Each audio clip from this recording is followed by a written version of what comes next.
जब सत्ता आपके पास होती है तो आप कैसे भी फैसले ले सकते हैं। सवाल उठे तो सवाल उठाने वालों के खिलाफ भी कार्रवाई कर सकते हैं। क्या इन दिनों योगी आदित्यनाथ यही कर रहे हैं? क्योंकि मसला अगर मणिकर्णिका घाट का होता सिर्फ तो बात अलग थी। जैसे एआई वीडियो बता दिया गया, लेकिन एआई वीडियो कैसे यह साबित हुआ अब तक योगी आदित्यनाथ नहीं बता पाए। शंकराचार्य और उनके शिष्यों के साथ क्या हुआ उस पर योगी आदित्यनाथ घिरे हुए हैं, और इन सब के बीच एक और कदम उठा दिया।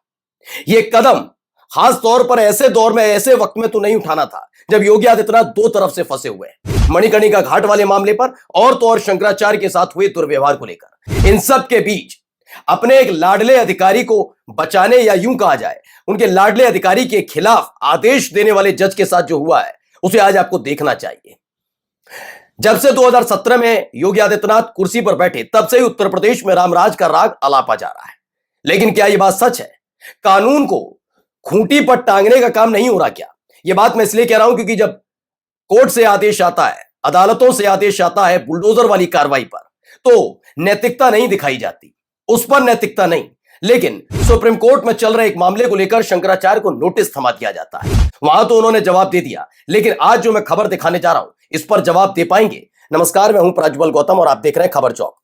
मणिकर्णिका घाट और शंकराचार्य के साथ हुए दुर्व्यवहार पर मुद्दा गर्म है, अलग अलग तरह से बयान आ रहे हैं, लेकिन इन सब के बीच एक और फैसला लिया गया।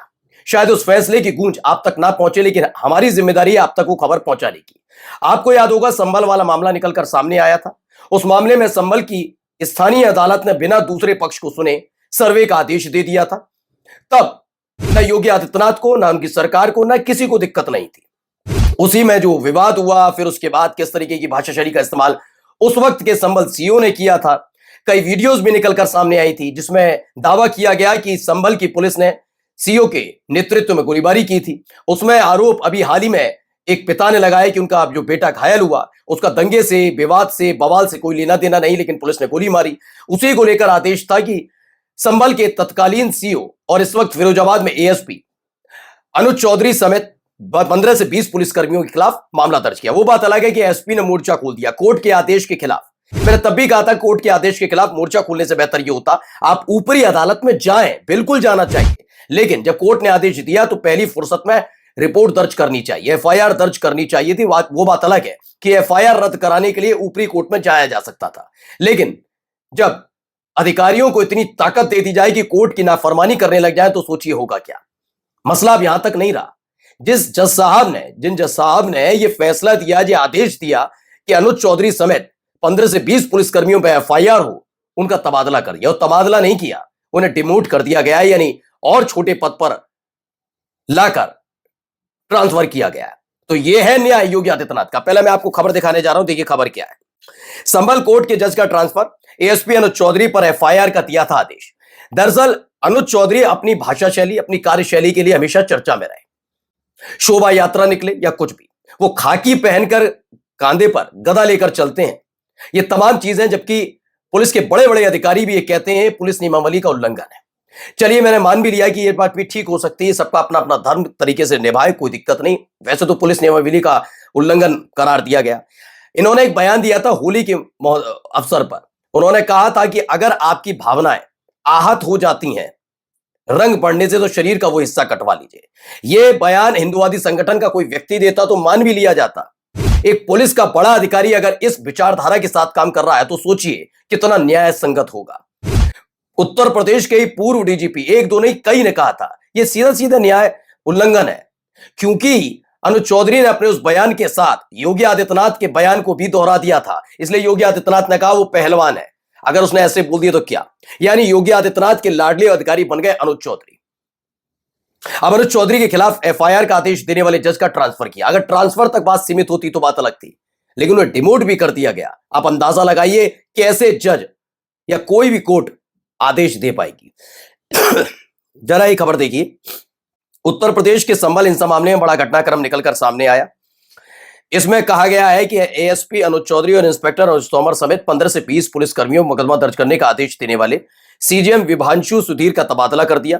उनका स्थानांतरण संभल से सुल्तानपुर कर दिया गया।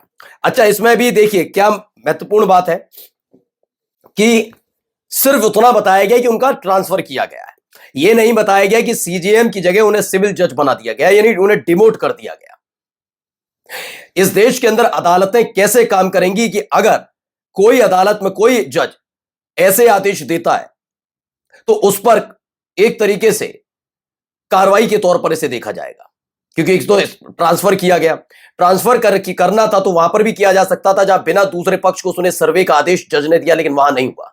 कहां हुआ? यहां आके कर दिया। देखिए इसको लेकर क्या दावा है। संभल हिंसा मामले में एएसपी अनुज चौधरी समेत कई पुलिसकर्मियों पर एफआईआर दर्ज करने का आदेश देने वाले सीजीएम विभांशु सुधीर जी का तबादला। खबर यहीं तक सीमित करके छोड़ना चाहती है गोदी मीडिया, जबकि खबर क्या है? खबर आगे है तबादले के साथ उन्हें सीजीएम पद से हटाकर सिविल जज बनाया गया, माने डिमोशन। यानी एक सीईओ के खिलाफ जो उस प्रदेश के मुख्यमंत्री का लाडला अधिकारी बन चुका है और जिस व्यक्ति की राह पर उसी उत्तर प्रदेश के कई अधिकारी चलने लगे हैं, ऐसे में उसी जज का न केवल तबादला किया बल्कि तबादले के साथ डिमोशन कर दिया गया, सिविल जज बना दिया। आप अंदाजा लगाइए कि किस तरफ बढ़ रहा है उत्तर प्रदेश। और ये कहते हैं कि हम न्याय को बहुत मानते हैं, कानून का बहुत सम्मान करते हैं। कैसा कानून का सम्मान है? यह खबर तो तभी गई पुलिस अफसर अनुज चौधरी के खिलाफ एफआईआर का आदेश देने वाले सीजीएम की है। संभल के चंदौसी में सीजीएम विभांशु सुधीर को आज हटा दिया गया। हटाया ही नहीं गया बल्कि उन्हें डिमोट भी किया गया। विभांशु सुधीर ने ही संभल हिंसा मामले में तत्कालीन सीईओ अनुज चौधरी समेत अन्य पुलिसकर्मियों के खिलाफ एफआईआर दर्ज करने का आदेश दिया था। सीजीएम विभांशु सुधीर का तबादला सुल्तानपुर कर दिया गया। ध्यान देने वाली बात यह है कि विभांशु सुधीर को सीजीएम से हटाकर सिविल जज सीनियर डिवीजन यानी डिमोशन वाला पद दिया गया है।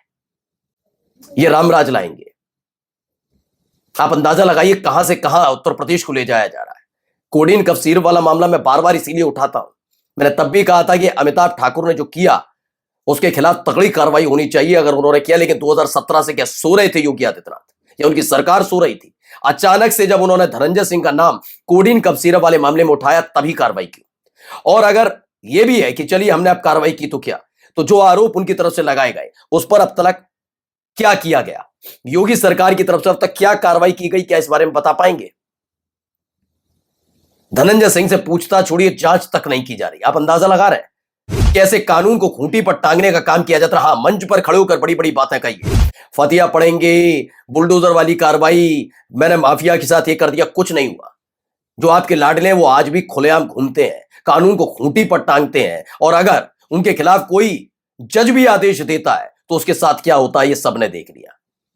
ये 21वीं सदी का योगी वाला रामराज है जिसमें योगी आदित्यनाथ या उनके लाडलों के खिलाफ कोई कुछ नहीं बोलेगा, वरना पद का, कद का, सत्ता का अहंकार इतना है, कार्रवाई तुरंत होगी चुटकियों में। बाकी सब चंगासी चल रहा है। अंदाजा लगाइए क्या है इस उत्तर प्रदेश के अंदर हालात कि मणिकर्णिका घाट पर अगर तस्वीरें दिखा दी जाए, वीडियो दिखा दी जाए तो चेहरे पर बेचैनी लेकर योगी आदित्यनाथ आते हैं और एआई वीडियो करार दे देते हैं और उस वीडियो को शेयर करने वाले लोगों पर एफआईआर करते हैं, जबकि एआई वीडियो कहां से उस साबित हुई नहीं बता पाते। शंकराचार्य वाले मामले में उल्टा शंकराचार्य से कहते हैं कि तुम किसने कहा कि आप शंकराचार्य की उपाधि लगा सकते हैं। सुप्रीम कोर्ट में मामला चल रहा है, लेकिन अब एक ही अदालत के जज को न केवल डिमोट कर दिया जाता बल्कि ट्रांसफर कर दिया जाता है। वो हरे रामराज। नमस्कार। New public inter college Lucknow, admission open. For more information call 0522 282232 और 7755 089585।